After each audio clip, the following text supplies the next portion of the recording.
Welcome to the Product and Cake podcast, episode 2. Here with me in the studio is Ghonche. Hi, Ghonche. Hello. How are you? I'm good, thank you. What's the cake on your plate today? So we forgot today that we need cake for the podcast. I know it's just the second episode, but we already lost it. So we just remembered that one colleague had a birthday this morning, and we went over and said, hey, we have a blocker for recording our podcast, and it's the lack of cake. Can you please give us a piece? So, yeah, it's a birthday cake. It's a plum birthday cake. Yeah, very yummy. Really delicious, and they had multiple options, so we can record 2 episodes today. Good point. We wanted to talk about the early way into the product business. Yeah. How does it went for you? What was your contact with product work in general? So I wanted to start first with the reason that I'm in the office today, because to give a little bit context, the office, at least for me, is 1 hour and a half away from where I live. It's a massive invest already to be here. It's a commute. I thought it's the podcast recording. That too. So, yeah, it's a 1 hour and a half, but I decided to come to the office today because we have a new trainee program starting today. This means that we are getting a lot of early careers today in the office to teach them a little bit about the different career options that they can follow in the future. And one of them is product. And that's one of the things that I'm going to discuss with them and support them into developing their role as a product manager in the next 2 years when they are joining one of our ventures at Adevinta as a junior product manager or a trainee in product. So yeah, I'm very looking forward to that. And I thought it would be a good topic to discuss the start of your career as a product manager. And in general, some of these similar new beginnings, because as I also want to share this today with the rest of our trainees, that becoming a product manager is not a one path way. It's not like becoming a doctor that you need to do a certain study, you need to follow a certain step, and then you are a doctor. By doctor, I mean medical doctor, in parentheses, just to make sure it's clear. I think to use the title doctor, you need to have this certificate in anything. Yeah.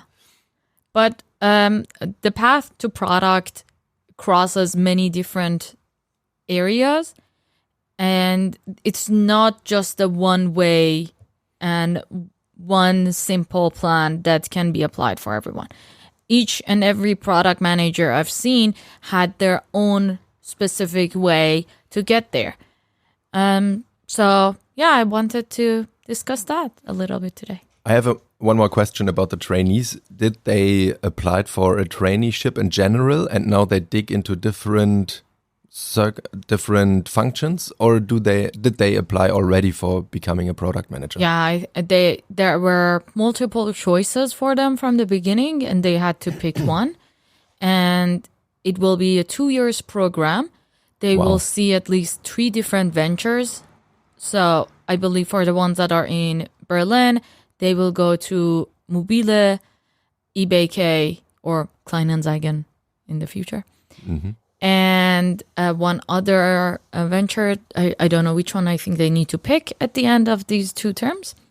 And they can be in product, advertising, marketing, tech, and so on. Nice. That's super awesome.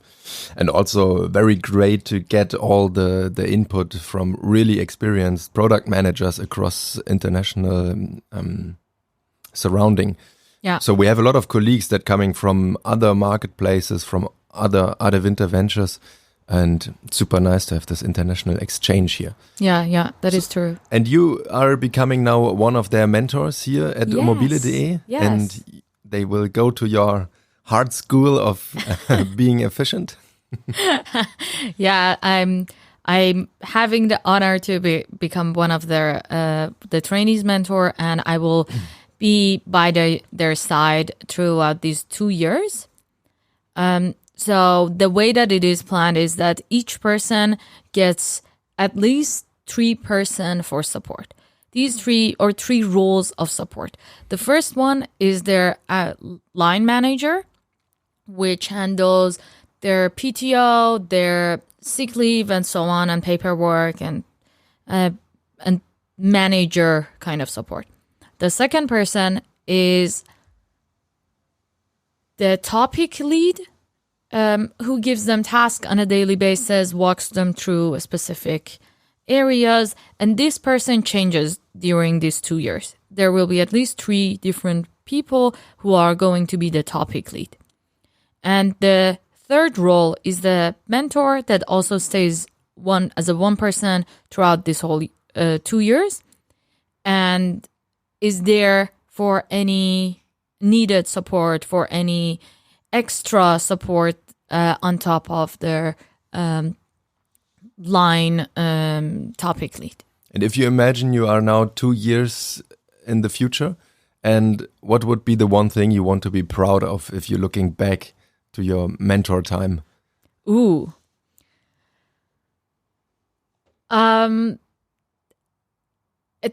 Okay.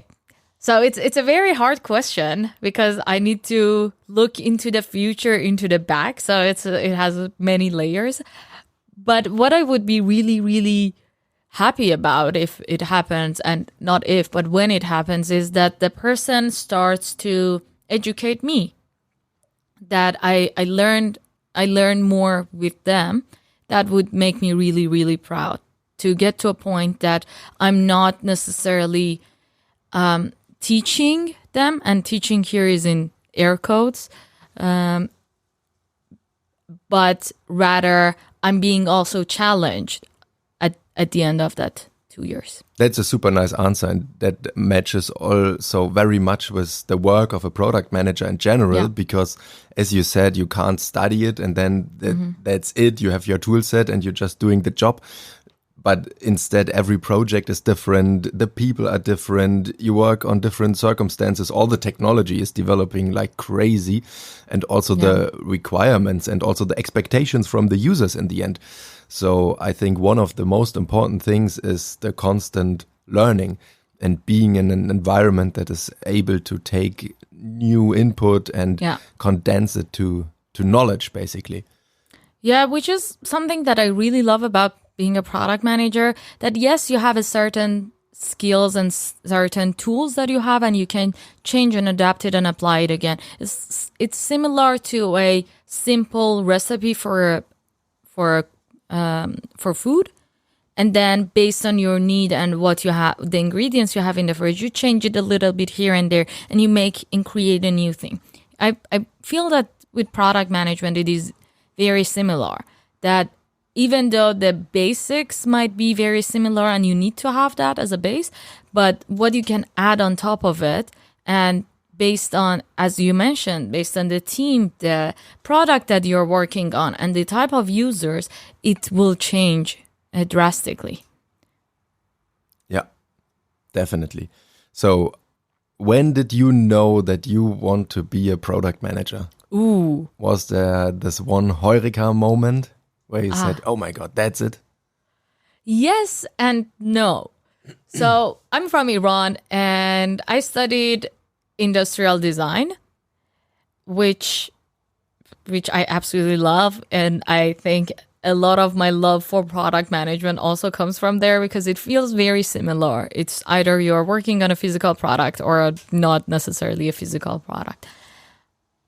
And during my studies, I always had the thought that I'm a UX expert or a UX designer, not in terms of that I designed the visuals of it, but design the processes. And process design is one of the main pillars that we've studied during industrial design.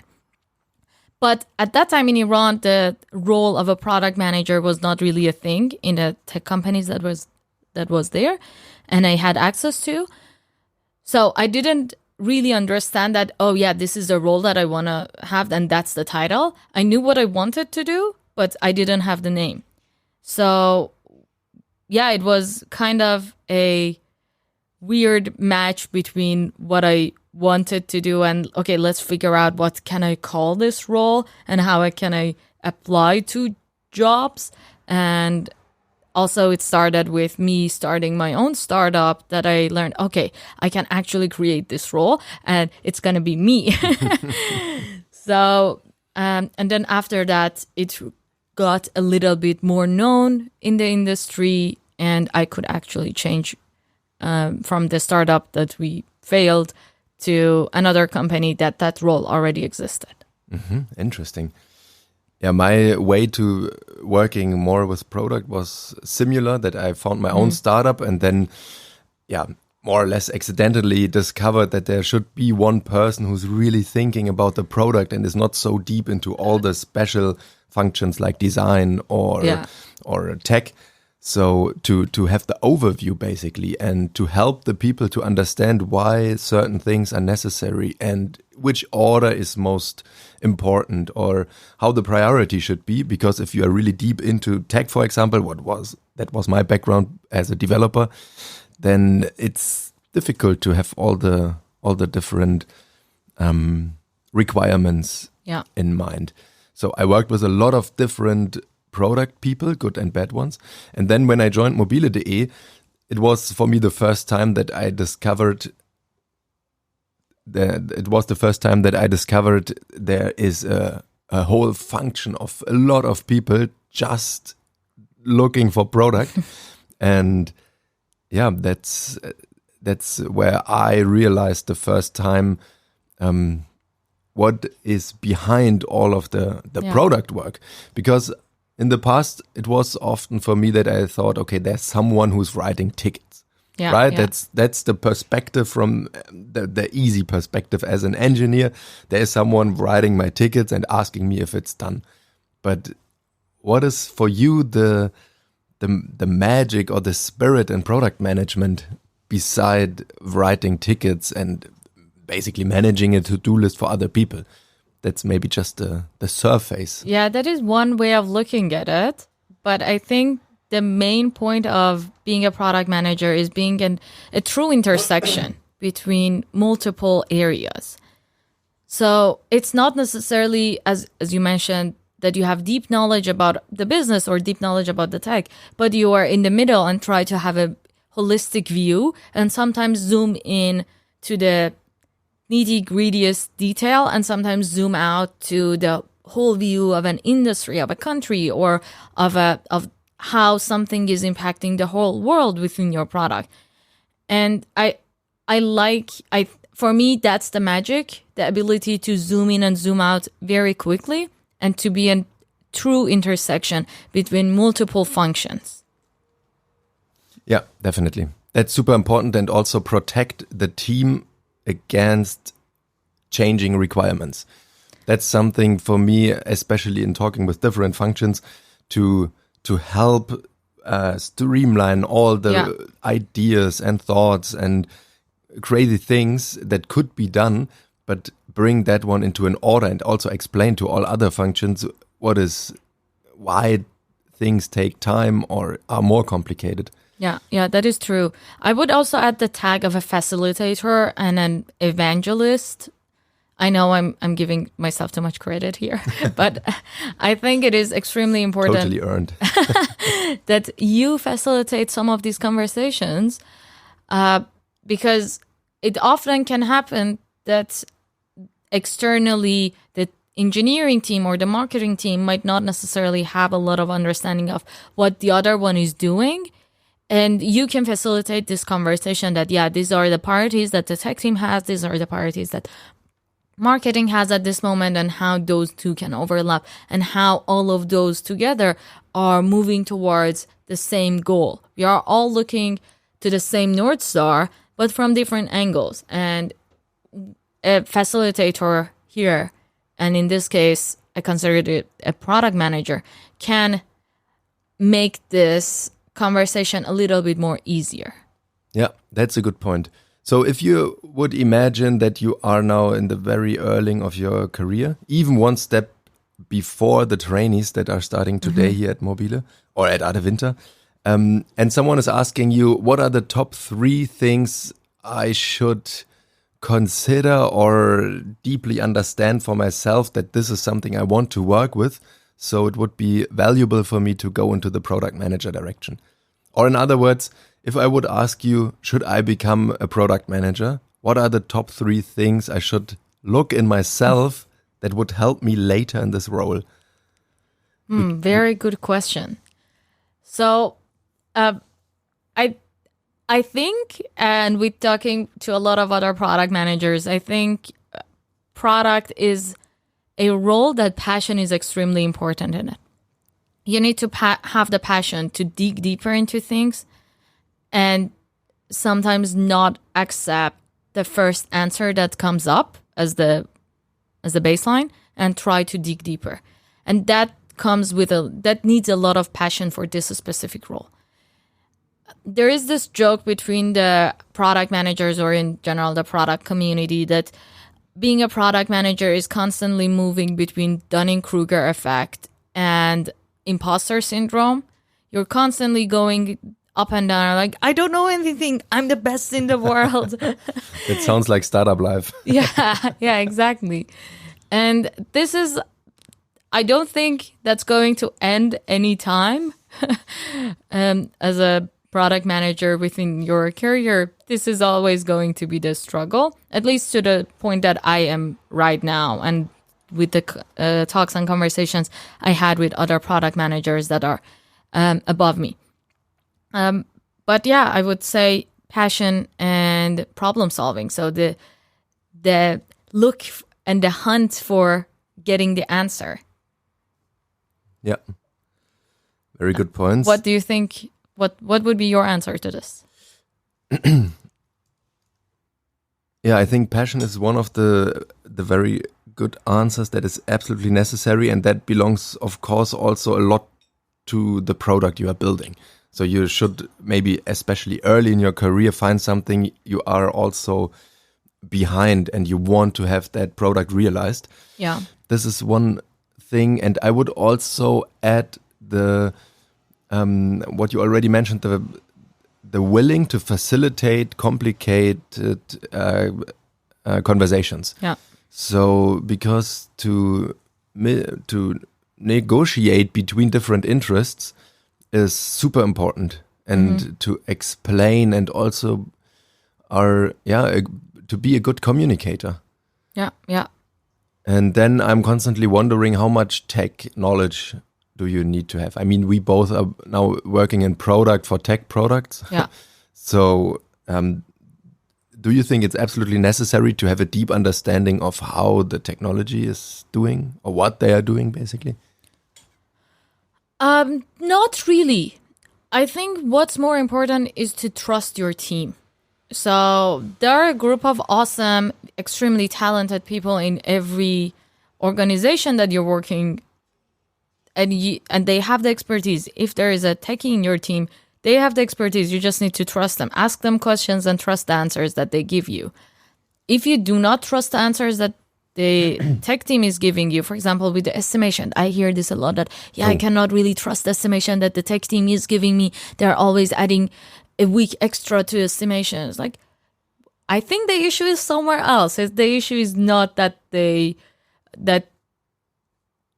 issue does not necessarily lie with that you need to have technical knowledge. The issue is that why you cannot trust them and why they are adding that buffer. What has happened in the past? So I think trust the team and work together with them. You don't need to have the knowledge about everything. Yeah, thank you. Awesome point. So I put that together and say you need to have the passion to dig into things. You need to be in a problem-solving state. You need to have fun to facilitate conversations. And you need to be able to trust people. I think that's good points. If you say, okay, that's something I feel like and I want to start this career, then research the Adevinta Trainee Program. For sure, there will be the next wave of it. And also there are a lot of more ways on how to dig into that career, because it's a super interesting and very nice job. You meet a lot of people and you can change something in the world. So yeah, it is extremely exciting. And there are a lot of resources that anyone can reach out and learn more about it. And there is one on LinkedIn called Accidental Product Manager that I'm part of. And it is very fun because I also really love the name because a lot of us are accidentally product manager. We did not, when we were 4 years old and people asked us, what do you want to be when you grow up? I was not saying, I want to be a product manager. I try to teach my kids to say that, but it's difficult. But that's an awesome topic for one of the next episodes. So make sure to subscribe to our podcast and learn a lot more about the joy and the frustration of being a product manager and eating cake. Ooh, yes. See you next time. See ya. Bye.